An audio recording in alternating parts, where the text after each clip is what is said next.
the old bully.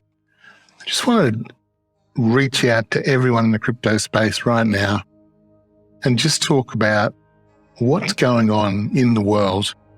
I'm 56 years old. I've watched a lot of ins and outs of stuff over the years. I was a young man when computers came into being, and it started off exactly the same way crypto started off. It started off with crazy acceleration of companies.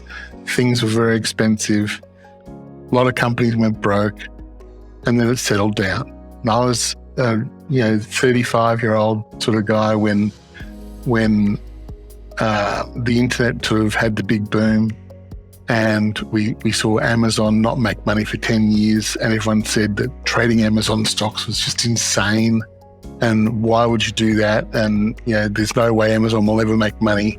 I mean, that was literally a staple, and we could probably find dozens of articles if we looked where the Washington Post and major newspapers around the world were saying things like, there's just no way this company will ever make money. And it was considered a biblical prophecy that it would never happen. And yet there's Amazon going on at one point to be the largest company in the world. So when you've got a bit of age behind you and you realize that these industries start small and shaky and they're the Wild West, there's terrible mistakes that happen and companies lose money and they go broke. The dot-com bubble, then we went into social. We watched all those social media companies start and fail and go out of business. And what you get left with at the end is a complete industry that started as nothing and ends up being something. Well, crypto's in exactly the same space as computers were, and then the dot-com era was, and then, websites, and then social. We've now got Bitcoin. It's not even 12 years old yet, and we're just starting to come into the part where it's starting to get stable. And what I want everyone to think about right now is the government. You look at this article, here's the government releasing its crypto regulatory framework. And here's what you need to know. And I love this line. It highlighted the need for protecting consumers. It's the government that just printed 80% of all US dollars in the last 2 years. All US dollars that have ever been in production have been printed in the last 2 years. They made that money out of thin air.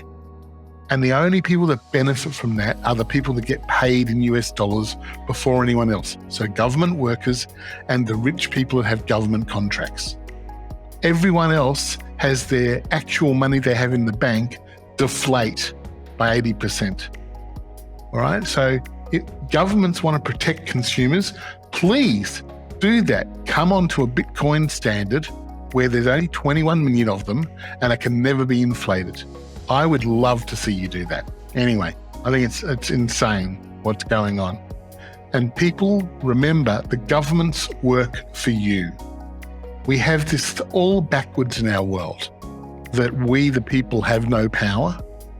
Right? I'm not saying resurrection and I overthrow governments. I'm just saying tell the government what you want. All right? I believe we want to be in control of our own money.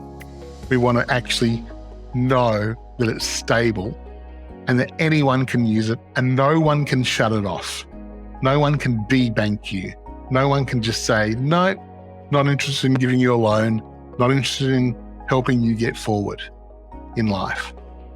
Once money's out of control of the powerful and it's owned by everyone, that's going to be the next step in human evolution, I believe.